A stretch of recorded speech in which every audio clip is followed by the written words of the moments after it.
40-50 વર્ષના, અને ત્યાં 11 વર્ષનું બાળક, અને ત્યાં આટલા મોટા મોટા અસુરો. ભગવાને બચવાની તક આપી. ભગવાને કહ્યું કે બાળક સાથે બાળક રમે. મારી તમારી ઉંમર બરાબર નથી. 40 વર્ષથી નામ આવ્યા. એને કહ્યું કે તું મોટો દેખાતો નથી, તું ઉંમર ખાઈ ગયો છે, તું નાનો નથી, તું નાનો દેખાય છે, તું નાનો છો નહીં. ભગવાન કે તો તમારી મરજી. જે લોકો ખેલમાં કૃષ્ણને મારવા માંગતા હતા, જેથી હત્યામાં ન ગણાય,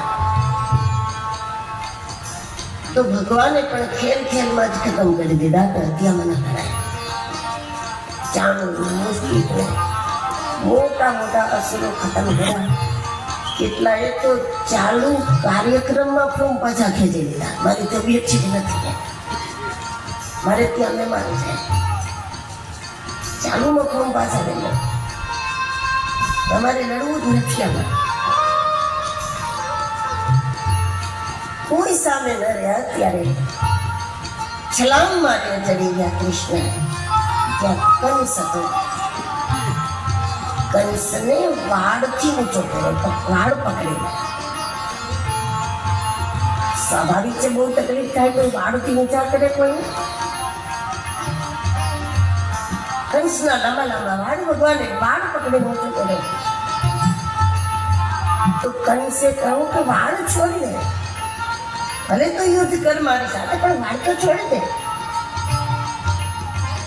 બહુ તકલીફ થાય. ભગવાને પૂછ્યું કે તે જ્યારે મારી માં દેવકીના વાળ ખેંચ્યા, ત્યારે તને ખબર નહોતી કે વાળ ખેંચાય તો બહુ તકલીફ થાય? ત્યારે તને ખબર નહોતી? કર્મ છોડે નહીં. હું તને નથી મારી રહ્યો, તારું કર્મ મારા રૂપમાં એનો હિસાબ લે છે. તો વાળથી ઊંચો કર્યો કંસને, અને મંચની નીચે થઈ ગયો. અને યુદ્ધ નથી, કંસને નીચે ફેંકો અને કૃષ્ણએ છલાંગ મારી અને ખુદ એના ઉપર કૂદી પડ્યા. બસ આટલી જ વારમાં કંસનું કામ પૂરું થઈ ગયું. ભગવાને કંસનો પગ પકડી ઊંચો કરી અને ગોળ ગોળ ગોળ ઘુમાવે, કારણ કે રમવા જ આવ્યા છે ભગવાન. કંસને રમકડું બનાવ્યું છે. મામા રમકડા ન આપે તો મામાને રમકડું બનાવ્યું. લોકો પૂછે શું કરે કૃષ્ણ? તો રમું છું. બાળક તો રમે ને, બીજું શું? આ રીતે કંસને ભગવાને સમાપ્ત કર્યો છે. બોલી કૃષ્ણચંદ્ર ભગવાન. અસલમાં 11 વર્ષથી કંસ મરી જ ગયો. મારો કાળ આવી ગયો. આ ખબર હતી એને. એ વિચાર એને દિવસે દિવસે ખતમ કરતો હતો. એટલે અત્યાર સુધીમાં કંસ બિલકુલ ખાલી હતો અંદરથી. મનથી તૂટી ગયેલા ને, મનથી મરી ગયેલા ને મારવા સાવ સહેલા પડે. કંસ મનથી મરી ચૂકેલો હતો. ભગવાને નંદજી પાસે પહોંચી અને દેવકી વસુદેવજીને મુક્ત કર્યા, ઉગ્રસેનને મુક્ત કર્યા. વિધિવત તિલક ઉગ્રસેનને મથુરાની સત્તાનું થયું. અગાઉ પણ એ રાજા હતા, પણ ત્યારે એને મળેલી સત્તા એ ભાગ્યએ આપેલી સત્તા હતી. અને હવે જે સત્તા મળી છે એ ભાગ્ય નથી આપી. હવે જે સત્તા આપી છે એ ભગવાનના પ્રસાદમાં મળેલી સત્તા છે. દેવકીજીના ખોળામાં જઈને બેસી ગયા.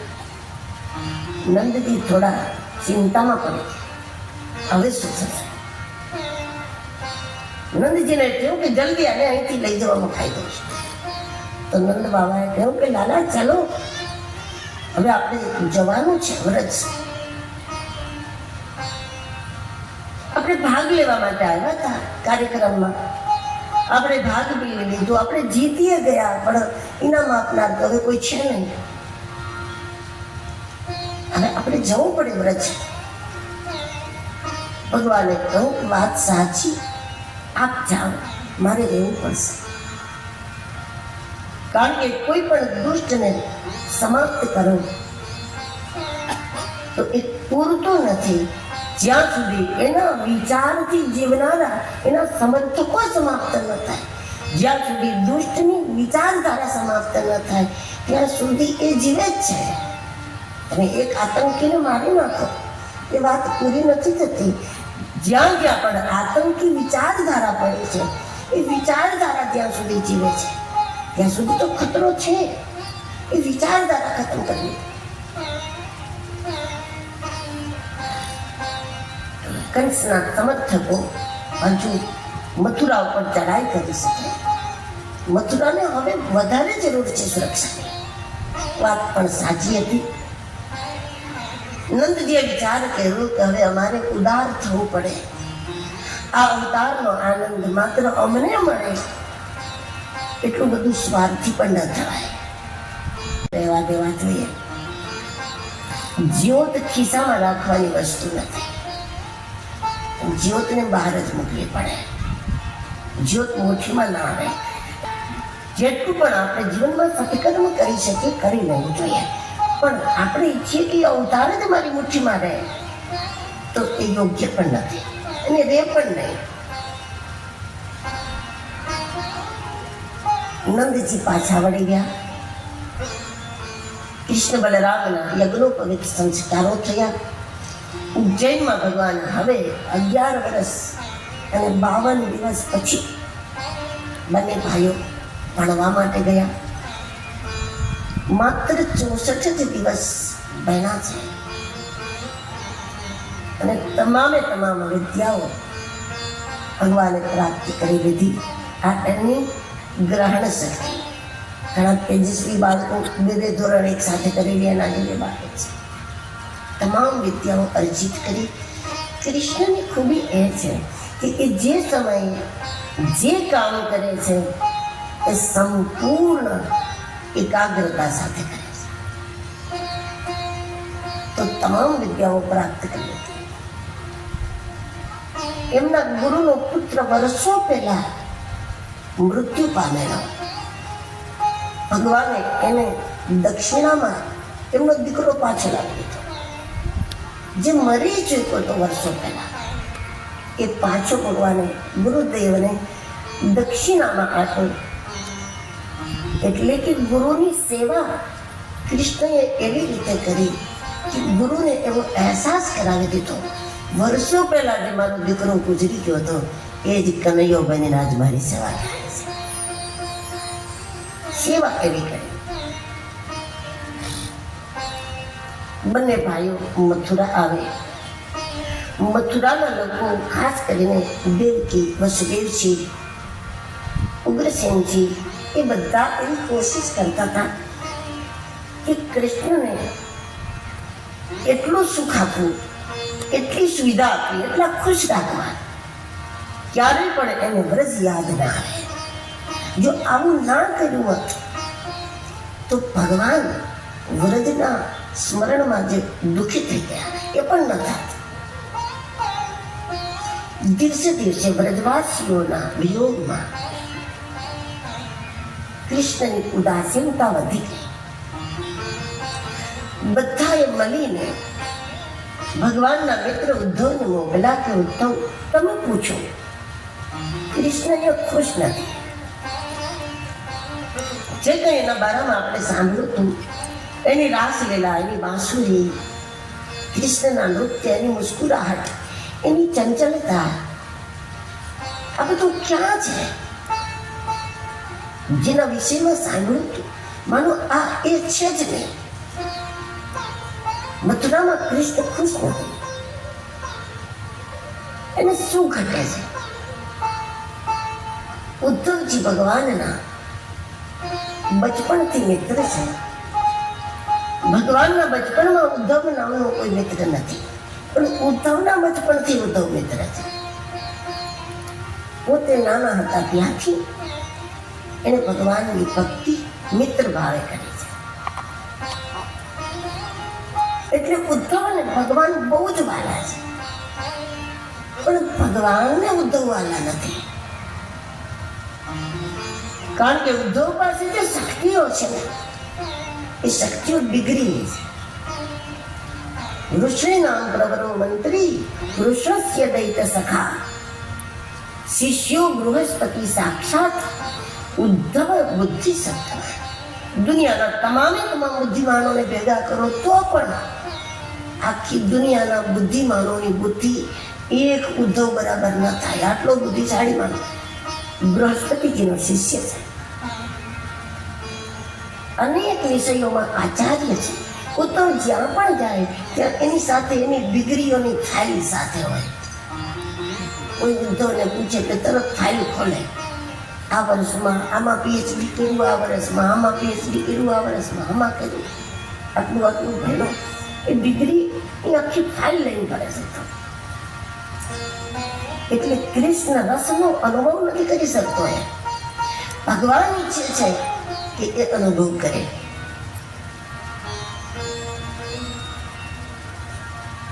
ભગવાનને એટલો ઉદ્ધવ વાલો નથી જેટલા ઉદ્ધવને ભગવાન વાલા છે.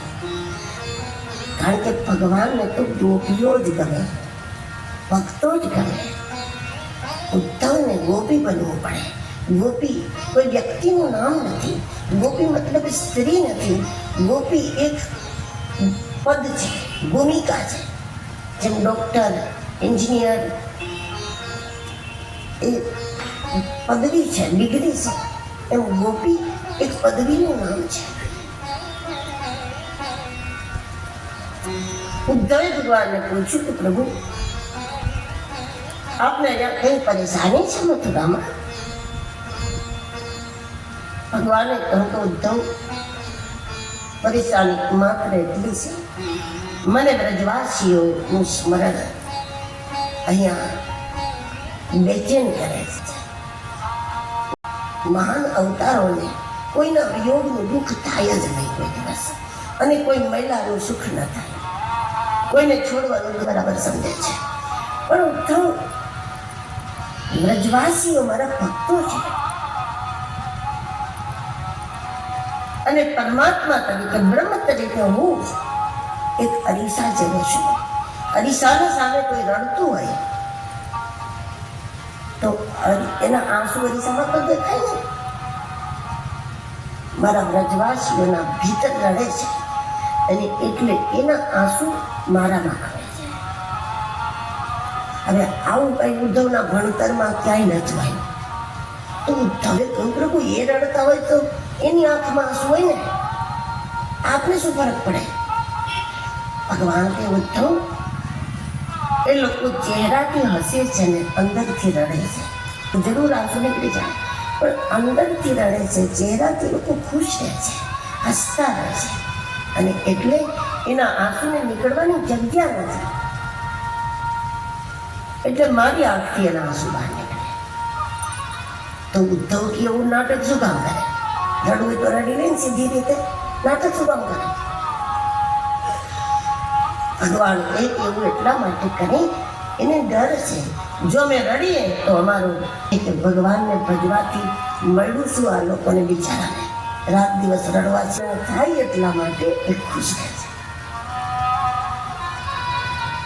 ઉદ્ધવે કહ્યું પણ તમે તો વ્યાપક છો ને, કણકણમાં છો, ક્યાં નથી? ભગવાન કહે પણ એવું એને સમજાય ત્યારે થાય ને, કે તારા જેટલા જ્ઞાની નથી ઉદ્ધવ, તું એમને સમજાય તો થાય. ઉદ્ધવને પોતાના પ્રવચન ઉપર એટલો વિશ્વાસ છે, એને ભગવાનને કહ્યું કે પ્રભુ આટલી વાત છે, તમે વર્ષોથી ઉદાસ છો, મને એકવાર મોકલો ને, બાજુમાં જ ગામ છે, મારું અડધો કલાકનું પ્રવચન એ બધાને સમજાવી દેશે કે કૃષ્ણ ભગવાન છે. અડધો કલાક બહુ થઈ ગયો. અને ભગવાન ઉદ્ધવના રોગની દવા માટે મોકલે છે ગોપીઓ પાસે. જ્યારે ઉદ્ધવ ગયા, ભગવાને ઉદ્ધવને પોતાની કામડી આપી, પોતાની મુગટ, મોર, પીચ, વાંસળી બધું આપ્યું. આ બધું પહેરીને જા, નહીતર એ લોકો તારા સામે નહીં જોવે. ઉદ્ધવનો રંગ લગભગ ભગવાન જેવો હતો, કારણ કે બચપણથી ભક્તિ કરતો હતો એટલે એમ તો રંગાઈ ગયો હતો. અને એમાં જ્યારે ઉદ્ધવે ભગવાનનું પિતાંબર પહેર્યું, ભગવાનનું મુગટ પહેર્યું, ભગવાનનું મોરપંખ લગાવ્યો, ભગવાનની બાંસુરી પકડી અને ભલભલા ભૂલ થઈ જાય. ઉદ્ધવ ખુદ અરીસામાં જોવે તો એમ થાય કે હું કૃષ્ણ છું. પણ છતાં ઉદ્ધવે જ્યારે વ્રજમાં પ્રવેશ કર્યો તો વ્રજવાસીઓએ હસતા હસતા એકબીજાને કહ્યું કે આ એ ચોરના જેવો જ કોક છે, જો એ તો નથી જ એમ. વ્રજવાસીઓએ ભગવાનને પોતાની આંખોમાં એટલો વસાયો છે, રોમ રોમમાં, એની ભૂલ થાય જ નહીં. નંદ જશોદાજીને મળ્યા ઉદ્ધવ, પણ ઉદ્ધવ સમજી ગયા કે અહીંયા માત્ર વાત્સલ્ય છે. વારંવાર ગોપીઓના વચ્ચે જઈને આ વાત કરી કે એ પરમાત્મા છે, એ વ્યાપક છે, તમે મનુષ્ય માનો છો એટલે અંદરથી દુઃખી છો. તો ગોપીઓએ પૂછ્યું, વ્યાપક એટલે શું? વ્યાપક એટલે કણ કણમાં. કેવી રીતે? ઉદ્ધવે ઉદાહરણ આપ્યું કે જેમ ચંદ્ર આકાશમાં હોય અને ચાંદની જગતમાં ફેલાયેલી હોય એ રીતે એ ફેલાયેલો છે.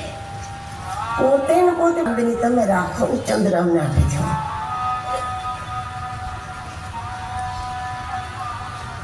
હું એ પરમાત્માનો સંદેશ લઈને આવ્યો છું. એ વ્યાપક છે, મનુષ્ય છે કે નહીં? ભગવાનને હાથ ને પગ ને આવું તો ના હોય. રજવાસીઓ ખૂબ હૈસા કે ઉદ્ધવ, તારો ભગવાન એવો વિકલાંગ હોય ને તો અમારે જોતો જ નથી.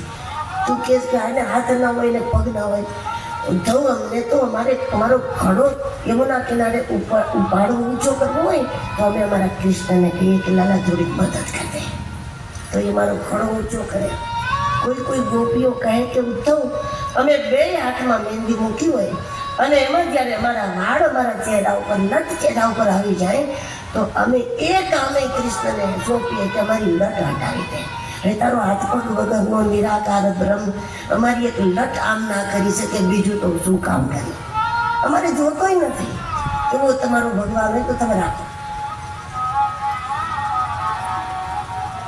જો તું એમ કહીશ કે ભગવાન આવો હોય, અમે એમ કહીએ કે અમે જેને માન્યો છે એ અમારો ભગવાન છે. તો પછી અમારે એથી અલગ ભગવાન જોવો જ નથી, જાણવો જ નથી. એવા વ્યાપક બ્રહ્મને કેવી રીતે જોવાના? તો ઉદ્ધવે કહ્યું કે ધ્યાનમાં બેસી જાઓ, સત્તા ધ્યાન કરો એટલે ભગવાન પકડાઈ જાય. કોઈ પીએચડી કરીને ફરી પાછા ફર્સ્ટમાં ભણવા જાય, એમ ભણતર પૂરું થઈ ગયું, હવે પાછા બાલ મંદિર જાઓ, આવું હોય કે? ઉદ્ધવ, ધ્યાનમાં ભગવાનને પકડવા એ તો પ્રાથમિક ભૂમિકા. અમે તો આ હાથથી પકડી લીધો, અમે પ્રત્યક્ષ પકડી લીધો. અમારી મરજી મુજબ નાચ નચાવ્યા, અમારી મરજી મુજબ ખવડાવ્યું, પીવડાવ્યું, પહેરાવ્યું, અમને મન પડ્યું એમ એને રમાડ્યો. અને હવે તું એમ કહેશ કે ફરી પાછા ધ્યાનમાં, એટલે હવે પાછું કખગ શીખવા બેસવાનું, એમ પીએચડી થઈ ગયા પછી. વારંવાર ઉદ્ધવે કહ્યું તમે અજ્ઞાની છો. ત્યારે વ્રજવાસીઓએ કહ્યું કે ઉદ્ધવ, ભૂલ તારી છે, અમારી વાતોમાં અજ્ઞાન છે, અમારી આંખમાં નથી. તારી વાતોમાં જ્ઞાન છે, તારી આંખમાં, તારા વ્યવહારમાં અજ્ઞાન છે. ઉદ્ધવે તરત ફાઇલ ખોલી, તમારી ડિગ્રી બતાવો, હું મારી ડિગ્રી બતાવું. તમે મને અજ્ઞાની કહો છો? તમે મને અભણ કહો છો? તમારી ડિગ્રી બતાવો, ત્યારે તમે કેટલું ભણ્યા છો? હું મારી ડિગ્રી ફાઇલ તો હતી જ. અને ઉદ્ધવ કહ્યું કે હું આટલા વિષયમાં પીએચડી છું. તો વ્રજવાસીઓ કહે તો એનો મતલબ એ છે કે તારી પાસે ડિગ્રી તો છે પણ ડગરી નથી. અમે ડગરી વાળા છે, તું ડિગ્રી વાળો છો. ઉદ્ધવ, તું એમ કહેશ કે બ્રહ્મ છે, બ્રહ્મ કણ કણમાં છે, વ્યાપક છે, તો તારે સંદેશો લઈને આવવાની કઈ જરૂર પડે ખરી? એ કળકળમાં હોય તો એ જ આપી દે. તું આવ્યો શું કામ એના નથી? આ તારું અજ્ઞાન છે. ઈશ્વર વ્યાપક છે તો ઉદ્ધવને આવવાની જરૂર ખરી કઈ? તું એને વ્યાપક કેસ ખરો ને પાછો તું આવે છે. ઉદ્ધવ વૃંદાવનથી મથુરા માત્ર આજે પણ 7 થી 8 કિલોમીટર છે. એથી વધારે 8 કિલોમીટરથી વધારે આજે પણ નથી. આટલું બાજુમાં છે. અમે પગે ચાલીને માખણ વેચવા જતા હોય મથુરામાં. રોજ રોજ દોડીને નાની મોટી વસ્તુ લેવા અમે મથુરા જતા હોય. અને એ જ મથુરામાં અમારો કૃષ્ણ છે. તો અમે બધા વ્રજવાસીઓ મથુરામાં બધા ધરણા લગાવીને ના બેસી જાય રાજમહેલ પાસે. અને ઉપવાસ ઉપર ના ઉતરી જાય. પણ અમારામાંથી એક પણ વ્રજવાસી ત્યાં પાછળ નથી. અમને ખબર છે કે તો પછી તમે દુઃખી શું કામ? વ્રજવાસીઓએ કહ્યું કે અમે એટલા માટે અંદરથી રડીએ છીએ. દેવ અને મહાદેવને પણ જેનું સાનિધ્ય એક પલ માટે પણ કઠિન છે, એ પરમાત્મા 11 વર્ષ સુધી અમારા વચ્ચે નાચતો રહ્યો. એ કયા બળથી? અમારી પાસે એક જ બળ હતું અને એ આંસુઓનું બળ હતું, બીજું કઈ નતું. હવે અમે અમારી મૂડી ઓછી થવા દેવા નથી. એટલે વિયોગનો ભાવ બનાવીએ છીએ. ખબર તો અમને જ બધી. ઉદ્ધવને એક નવી ભૂમિકાનું દર્શન થયું. ઉદ્ધવે ગોપીઓની પાઠશાળામાં એડમિશન લઈ લીધું કે મારે આ ભણવું છે. હું દીકરી વાળો છું, અમારે ડગરી વાળું થવું છે. ઉદ્ધવે યમુનાજીના પ્રવાહમાં ફાઇલ ફેંકી દીધી. એની દીકરીઓની જે કાંઈ હતી એ બધી પાણીમાં પધરાઈ દીધી. અને હવે 6 મહિના સુધી ઉદ્ધવ ત્યાં ને ત્યાં પ્રેમની એક ઉત્કટ અવસ્થાનો અનુભવ થયો. ઉદ્ધવ ગોપી બની ગયો. અને હવે જ્યારે ઉદ્ધવે રજા લીધી ત્યારે ગોપીઓએ મળીને ચૂંદડી ચડાવી ઉદ્ધવના ઉપર. ચૂંદડી વાળો ઉદ્ધવ ગયો. સર્ટિફિકેટ હતું આ ચૂંદડી મળી. અને ઉદ્ધવે જઈને ભગવાનને કહ્યું કે પ્રભુ, આપે કહ્યું હતું 2 દિવસમાં પાછો આવીશ. એનું શું? ગોપીઓ વચ્ચે હવે ગોપી બોલે છે. આપણે કહ્યું હતું 2 દિવસમાં આવીશ. હવે એનું શું? આ તો સારું છે, વ્રજવાસી છે. એ લોકો એમ કહે છે કે કૃષ્ણએ કહ્યું હતું 2 દિવસમાં પાછો આવી જઈશ, પરમ દિવસે પાછો આવીશ. આપણો પરમ દિવસ 2 રાત પછી થાય છે, પણ કૃષ્ણનું પરમ દિવસ કેટલી રાત પછી થતું હોય એની આપણને શું ખબર? જે દિવસે આવે એ એનું પરમ દિવસ. આવું સમર્પણ કોણ કરે છે? આપણે જવું જોઈએ. ભગવાન કહે ઠીક છે ઉદ્ધવ, તારી ઈચ્છા હશે તો આપણે જશું, પણ અત્યારે તો થોડું ધ્યાન કરે. ઉદ્ધવ ધ્યાનમાં જ્યાં બેઠો અને ભગવાને ફરી પાછું પોતાનું એવું વ્યાપક રૂપ ઉદ્ધવને ધ્યાનમાં બતાવી દીધું. ઉદ્ધવે ધ્યાનમાં જોયું કે વ્રજવાસીઓના વચ્ચે મહારાસ બંધ જ નતો થયો. ભગવાન રમી જ રહ્યા હતા. ભગવાન ત્યાં જ હતા. એ અનુભવ કરાય છે. કંસની પત્નીઓએ એમના પિતા જરાસંધને વાત કરી. જરાસંધે 17 વખત મથુરા ઉપર ચડાઈ કરી. હર વાર ભગવાને જરાસંધને યુદ્ધ મેદાનથી ભાગવા દીધો. એની સેનાને મારી. અને 18મી વખત જ્યારે જરાસંધ આવ્યો, એક બ્રાહ્મણને આગળ કરીને આવ્યો. ગુરુ તો બ્રહ્મ ત્યાં કૃષ્ણને મારી નાખે, ના મારે તો કાલ્યવન છે. આ બ્રાહ્મણ એ કૃષ્ણને મારી નાખે. 2 રીતે મરવું જ પડે. ભગવાનને ખબર હતી કે આ મને ધર્મ સંકટમાં નાખશે, એટલે રાતમાં જ દ્વારકાનું નિર્માણ કરી લીધું હતું. સુતેલા જ બધા યાદવોને દ્વારકામાં ભગવાને પહોંચાડી દીધી. જ્યાં સૈન્ય લઈને આગળ કાલ્યવન બ્રાહ્મણને રાખીને જરાસંધ આવે. જરાસંધે કલ્પના નથી કરી કે કૃષ્ણ આ પણ કરી શકે. અરે આ તો કલા નિધિ છે, કલાકાર નથી.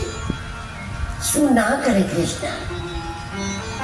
એને એમ હતું કે કૃષ્ણ મારે તો બ્રહ્મ હત્યા કૃષ્ણને મારશે, નહીં મારે તો કાલ્યવન માર નાખશે. બે રીતે કૃષ્ણ મળશે. અને એની અંદાજ બાદ કૃષ્ણએ કામ કર્યું. હથિયારો જમીન ઉપર મૂકી અને કાલ્યવનના ચરણ સ્પર્શ કરી. એ મારવા માંગતો હતો એટલે ભગવાન યુદ્ધ મેદાન છોડીને ભાગ્યા. નક્કી થઈ ગયું કે કૃષ્ણ કાયર નથી, પણ ચરણ સ્પર્શ કર્યા. અને છતાંય જ્યારે મારવા માંગતો હતો, ભગવાને જાણ કરી દીધી જગતને કે અમે જ્યાં માથું નમાવીએ છીએ એની સામે અમે શસ્ત્ર પ્રયોગ નથી કરતા. અમે જ્યાં નમીએ, જેના આશીર્વાદ લઈએ એની સામે શક્તિ પ્રદર્શન ન હોય. આ કૃષ્ણની કાયરતા નહોતી, એ સાબિત થઈ. કાલ્યવને પીછો કર્યો. ભગવાને મુચકંદજીની ગુફામાં એને સમાપ્ત કરાવી દીધું. કૃષ્ણ બલરામ ગિરનાર ઉપર ચડી ગયા અને જરાસંધે આખું જંગલ સળગાવ્યું. એને ખબર નહોતી કે ત્યાં એક ગુફા છે જે દ્વારિકામાં નીકળે છે, ગિરનાર ઉપર. બંને ભાઈઓ એ ગુફાથી સીધા દ્વારિકા નીકળી ગયા. જરાસંધને કહ્યું કે આ લોકો ખાખ થઈ ગયા. દ્વારકા બ્રહ્મ વિદ્યા છે. દ્વારકામાં દ્વાર નથી, એવું નથી, દ્વારકા જ દ્વાર છે. દ્વારિકા માટે શબ્દ છે સપ્તૈત મોક્ષ દ્વારિકા. મોક્ષનો દરવાજો છે દ્વારિકા. દ્વારિકા બ્રહ્મ નગરી છે. દ્વારિકા બ્રહ્મ વિદ્યા છે. બ્રહ્મ વિદ્યા એક દરવાજેથી ન મળે, કાનથી જ મળે એવું ના મળે. જિજ્ઞાસા એક વાર જાગી જાય તો રોમે રોમથી માણસ બ્રહ્મ વિદ્યા પીવા માંડી જાય. એક દરવાજો નક્કી નથી. ભગવાન દ્વારિકા પહોંચ્યા. દાઉજીના વિવાહ થઈ ગયા. કૃષ્ણના જ વિવાહ થયા નહોતા. સુખદેવ મહારાજ કહે છે, રાજા સિદ્ધ ભીષ્મ કો નામ વિદર્ભાધિપતિર મહાન તસ્ય પશ્ચાભવન પુત્ર કન્યકા જીવરાનના. વિદર્ભના રાજા છે ભીષ્મક. એમના દીકરી રૂકમણી છે, સાક્ષાત માં લક્ષ્મી છે. પોતાની દીકરીના ગુણને, પ્રભાવને, સામર્થ્યને માતા પિતા જાણી ચૂક્યા. એટલે એમણે મનોમન આ દીકરી દ્વારિકાધીશને અર્પણ કરવાની પ્રતિજ્ઞા કરી, જેનામાં વિશ્વનું ભલું કરવાનું સામર્થ્ય હોય, જગતના કલ્યાણ માટે કરી શકે એમ હોય, એને 2-5 વ્યક્તિના સંસારમાં મૂકી દેવા એ સામર્થ્ય સાથે અન્યાય છે. માતા પિતા મનોમન સંકલ્પ કરી ચૂક્યા હતા કે આ દીકરી દ્વારિકાધીશને, એટલે કે લોક કલ્યાણના કામ માટે, ભગવાનના કામ માટે આને સમર્પિત કરી દેવી.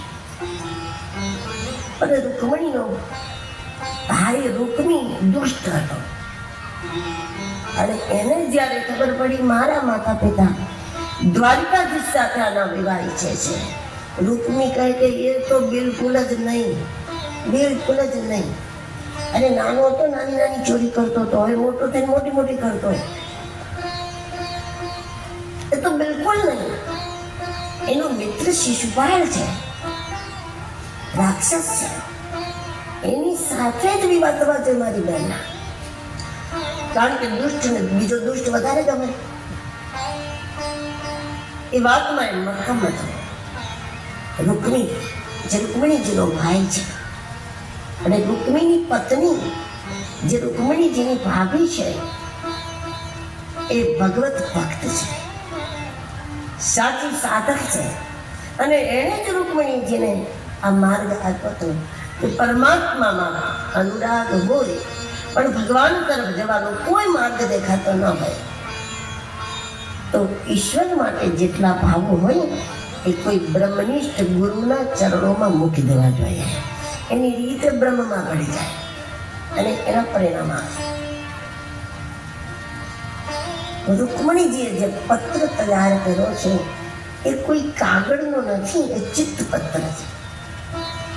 શ્રુત્વા ગુણાનુભવન સુંદર સુરવતામ તે નિર્વિશિકર્ણ વેરે હરતોંગતાપમ રૂપમ દૃષા દૃષિમતા અખિલાર્થ લાભમ ત્વયી અચ્યુત વિશતિ ચિત્તમ પત્ર.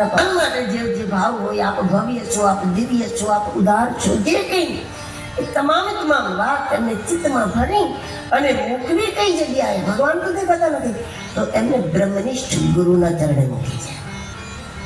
અને ભાવ તરત પહોંચી ગયો દ્વારિકામાં કે પ્રભુ આપ કહેશો ક્યાં દ્વારિકા, અને ક્યાં બહુ દૂર છે. અત્યારની રીતે જોવો તો પણ કેટલા બધા કિલોમીટર થાય. અમરાવતીથી 50 કિલોમીટર બીજું કોંડીપુર, આટલું દૂર. ક્યાં ગુજરાત, ક્યાં કોંડીપુર, કઈ રીતે બન્યા?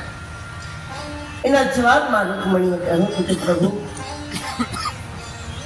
આ જીવનમાં મેં કોઈ પણ નિસ્વાર્થ કામ કર્યા હશે ને તો મને ભગવાન મળશે. એટલે કે નિસ્વાર્થ સત્કર્મનું ફળ ભગવત પ્રાપ્તિ. રૂકમણીજીના માતા પિતાને મળ્યા ભગવાન, કયું આપ ચિંતા ન કરો. રૂકમણીજી માં ભવાનીની પૂજા માટે જ્યારે ગયા દ્વારકાધીશ ભવાનીના મંદિરની બહાર મોજૂદ હતા. આજ રૂકમણીએ માં ભવાનીની સ્તુતિ કરી, એટલી ટૂંકી સ્તુતિ કરી જાણે એમને 5 વાગે પૂર્ણાહુતિ કરવી હોય એવી રીતે. સ્વાંબિકે ભીક્ષણમ સ્વસંતાન યુતામ શિવામ. રૂકમણીજી ભવાનીની સ્તુતિ એવી કરી કે હે ભવાની, તારા બાળકો, તારા પતિ સહિત તારા આખા પરિવારને મારા પ્રણામ. સ્વસંતાન યુતામ શિવામ. ગણપતિ અલગ નહીં, કાર્તિક અલગ નહીં, શંકર ભગવાન અલગ નહીં, નંદી મહારાજ અલગ નહીં, કાંઈ અલગ નહીં, બસ તારા પરિવાર સહિત તને પ્રણામ. અને રૂકમણીજી બહાર આવ્યા, ત્યાં ભગવાનને જોયા, દોટ મૂકી દ્વારકાધીશે રૂકમણીજીને રથમાં લઈ લીધા. અને લોકો પકડો કરતા રહ્યા રક્ષકો, પણ માયા પકડવા માંગતા હતા, નારાયણને નહીં. રૂકમીને ખબર પડી, રૂકમી ગયો સૈન્ય લઈને. જરાસંધ પણ પહોંચી ગયો મદદમાં, પણ જરાસંધ પહોંચ્યો ત્યાં સુધીમાં દાળમાં મરવું નથી. 18 વખત યુદ્ધ મેદાન છોડી ચૂક્યો, એક વાર વધારે. ભગવાને રૂકમીને પકડી લીધો, મારી પણ નાખત. પણ રૂકમણી વચ્ચે આવી ગયા, મારો ભાઈ છે પ્રભુ, મારો ભાઈ છે. ભગવાન કે પણ આ તો દુષ્ટ છે ને, ક્યારે નતો ઈચ્છું તો તમારા વિવાદ દ્વારિકામાં થાય. રૂકમણી કહે પ્રભુ એ વાત સાચી, આ દુષ્ટ છે, પણ આજે મને જે આપની પ્રાપ્તિ થઈ છે ને એ માર્ગદર્શન મને આની પત્નીથી પ્રાપ્ત થયેલું છે. અને જે સ્ત્રીએ મારું સૌભાગ્ય બનાવ્યું હોય અને એ જ દિવસે એ સ્ત્રીનું સૌભાગ્ય ભંગ થાય એ મને નહીં ગમે. એના ઉપકાર છે મારા, આની પત્નીના ઉપકાર. ભગવાને રૂકમીને થોડો માન ભંગ કરીને છોડી દીધો.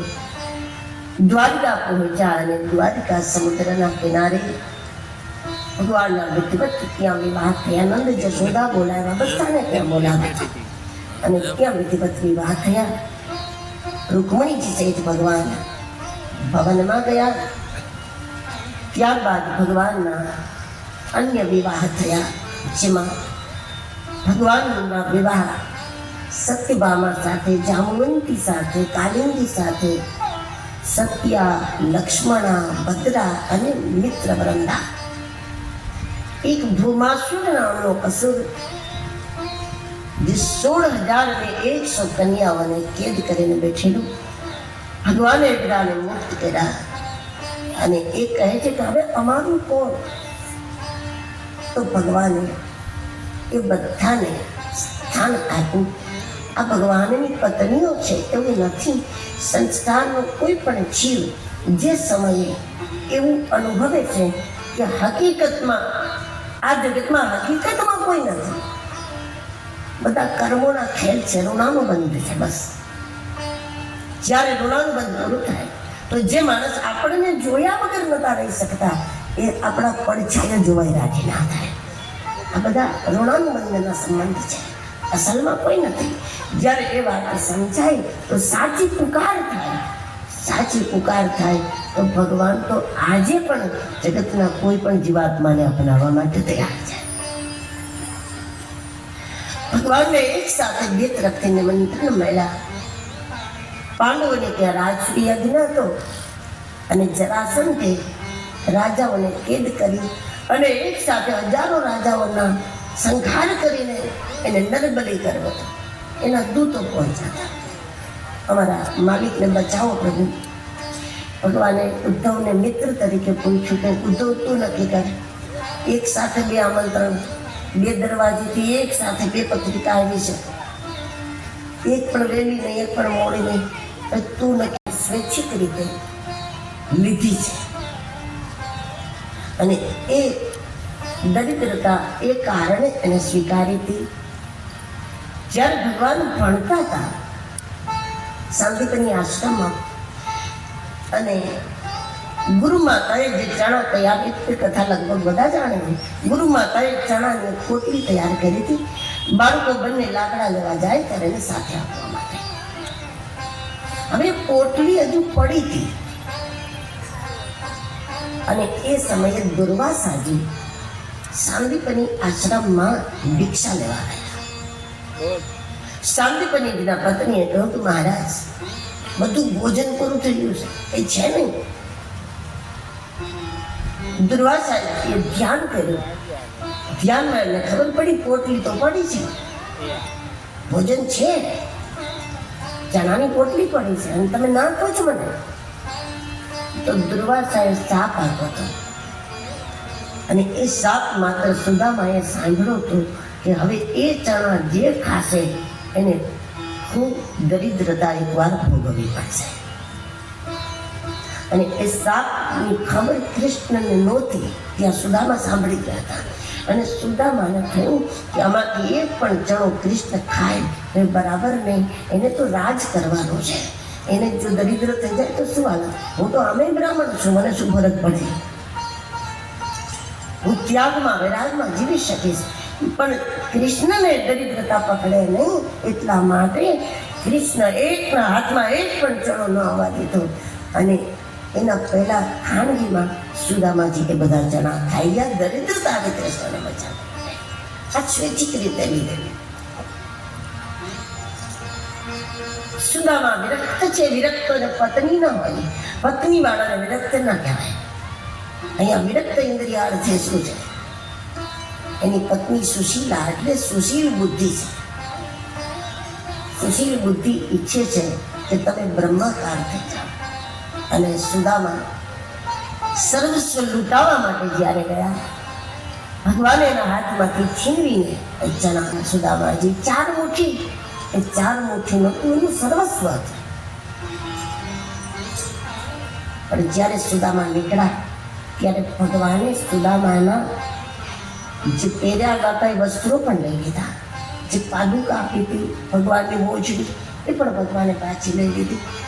કારણ કે ભગવાનના આનું મંદિર હતું જેમ આપણે બધા બનાવીએ, પણ એમાં એકેય ભગવાન નહોતા. નક્કી જ નહોતું થતું કે આમાં સ્થાપવા તો કયા ભગવાનને સ્થાપવા. પણ સુદામાને જોયા પછી દ્વારિકાનાથને ખબર પડી ગઈ કે મારા ઘરમાં જે મંદિર છે એમાં મારા સુદામાની પહેરેલી પાદુકા સ્થપાવી જોઈએ અને સુદામાએ પહેરેલા વસ્ત્રો સ્થપાવવા જોઈએ. એ ભગવાનની પૂજા છે. પહોંચ્યા ત્યાં સુધીમાં તો દિવ્ય નગરીનું ભગવાને નિર્માણ કરી દીધેલું. જ્યારે ભગવાન પાંડવોની મદદમાં ગયા ત્યારે બધાને કહીને ગયા હતા, મને આવવામાં સમય લાગશે પણ સત્તાનો નશો ના આવે એ ધ્યાન રાખજો. સંપત્તિનો નશો ના આવે. સત્તા અને સંપત્તિના નશામાં નાના મોટા કોઈ અપરાધ થયા તો હું માફ કરીશ, પણ જો સાધુ સંતોનો, તપસ્વીઓનો, ઋષિઓનો અનાદર થયો હું નહીં બચાવી શકું. ભગવાન આવું કહીને ગયા. આપણે જ છીએ ભગવાનના પરિવારજનો બધા.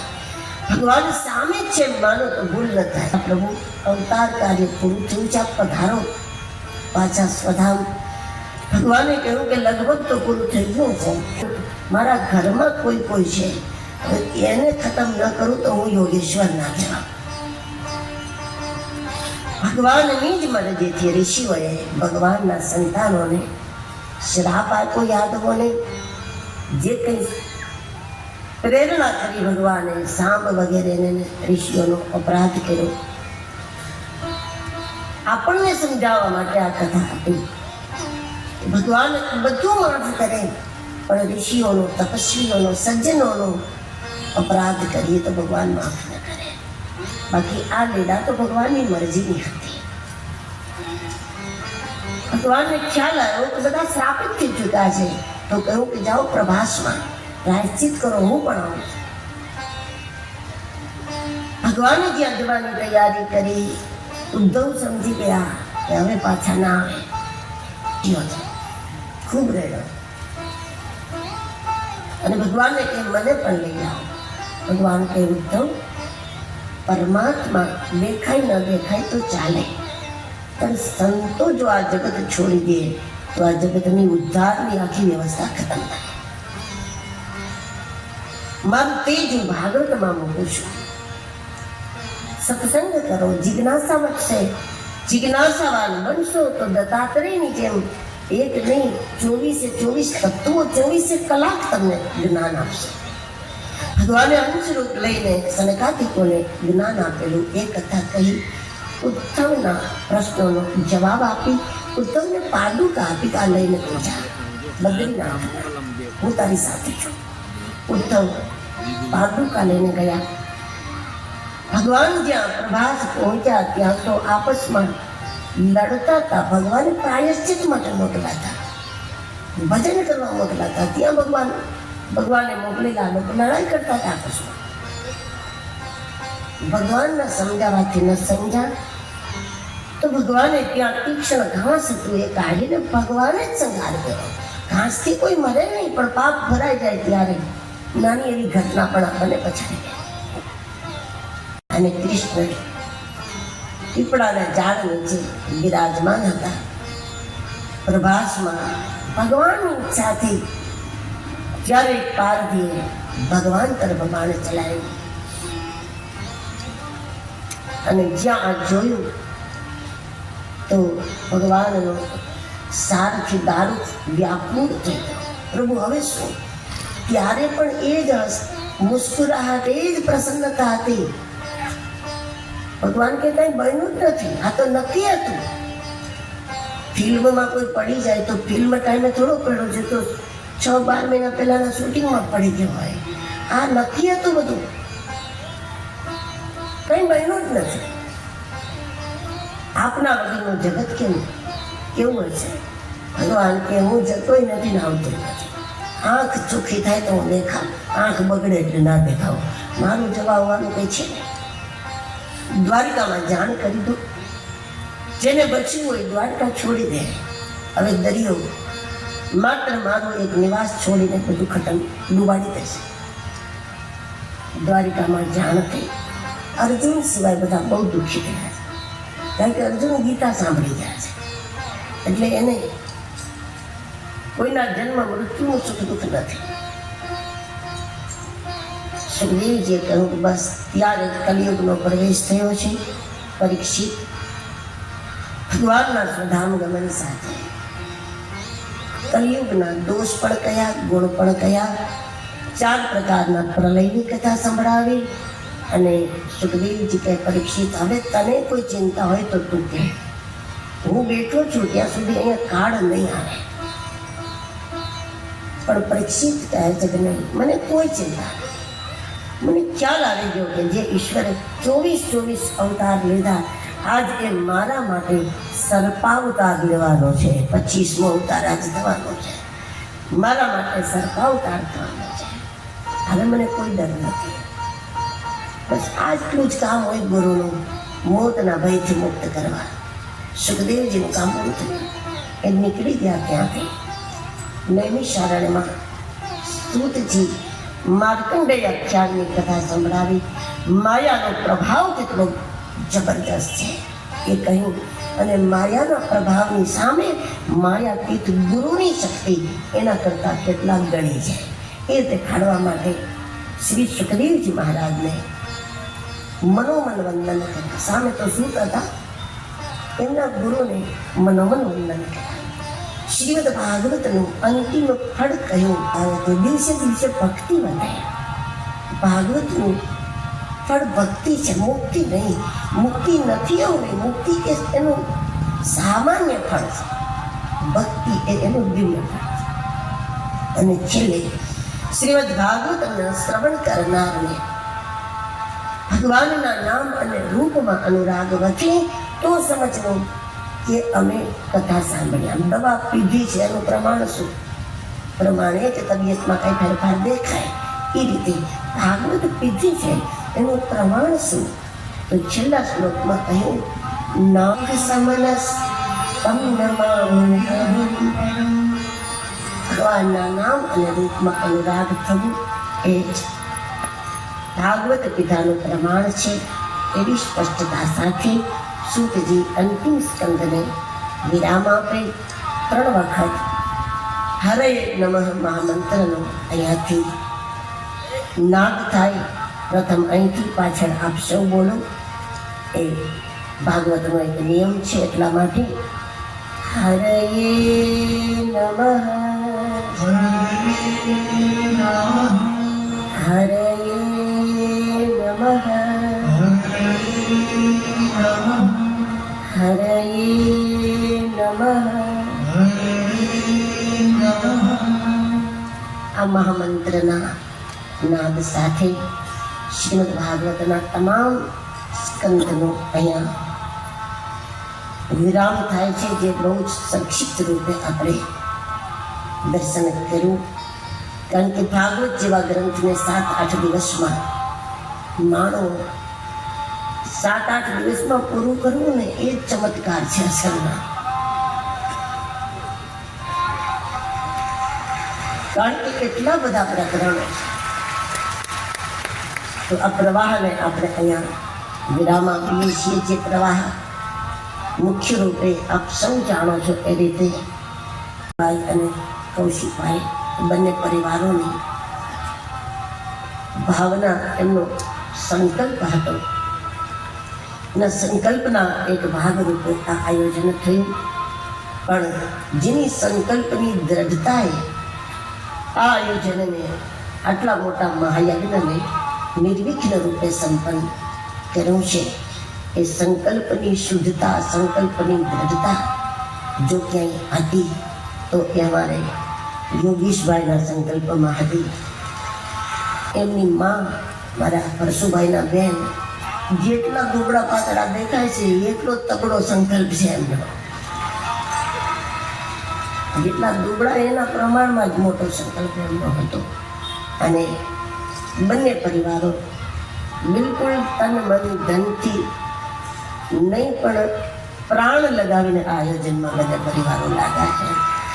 તન મન ધનથી તો ઘણી વખત આપણે કરતા હોય, પણ જે રીતે મિલનભાઈ, જીગાભાઈ, દીપાબેન અને બંને પરિવારો, એક એક વ્યક્તિના નામની મને નથી ખબર, પણ દરેક વ્યક્તિ એક પ્રાણ લગાવીને આ આયોજન પાછળ જે રીતે લાગેલા હતા, દિવસ કે રાતની કોઈને કાંઈ ખબર નહોતી. અને ત્યારે આટલા મોટા એક આયોજનને સુંદર રીતે સફળ કર્યું. અને માત્ર કથા યજ્ઞ નહીં, હજારો હજારો લોકો આટલા મોટા પ્રમાણમાં ભોજન પ્રસાદને પણ પ્રાપ્ત કરે અને એકદમ આહુતિઓ આપી છે. નિશ્ચિત રૂપે ખૂબ પ્રશંસનીય છે અને પ્રેરણા લેવા જેવું આપ સૌનું આ આયોજન માટે યોગદાન છે. વ્યક્તિ એનું ફળ તમને કાંઈ ના આપી શકે, પણ પરમાત્મા આપ્યા વગર ના રહી શકે.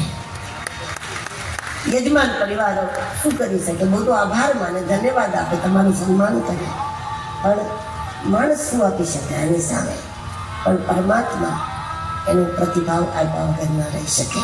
એવા આ યજ્ઞને અહીંયા વિરામ આપીએ છીએ. ઉપસ્થિત સૌ સંતોના ચરણોમાં વંદન. એકાગ્રતાને કારણ કે આપ લોકોને મજા આવે, આનંદ આવે, હસવાનું મળે કે નાચવાનું મળે એવું કંઈ અહીંથી કર્યો નથી.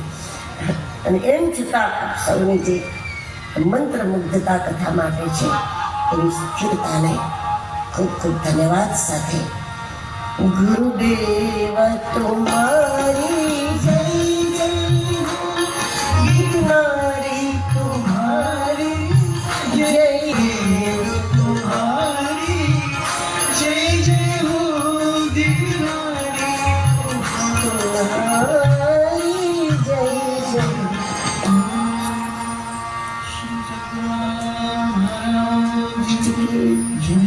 गिरनारी महाराज सब संतन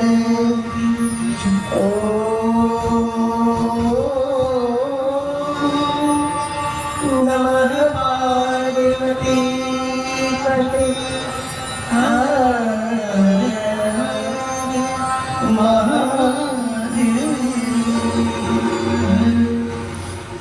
जय गिरनारी। विराम दिवस की कथा विराम की ओर है, आरती की ओर चले उसके पहले कुछ सूचनाएं भरत भाई ठक्कर आपको प्रदान करेंगे। जय गिरनारी। हेलो, जय गिरनारी। सर्व हरिभक्तों नम्र विनंती है कि आज कथानी पूर्णाहुति है तो कोईए पोताનું સ્થાન જ્યાં સુધી માં વ્યાસાસન પર વિરાજમાન છે ત્યાં સુધી ભોજન પ્રસાદ આપણો સંપૂર્ણ કાર્યક્રમ પૂરો થયા પછી જ ચાલુ થશે.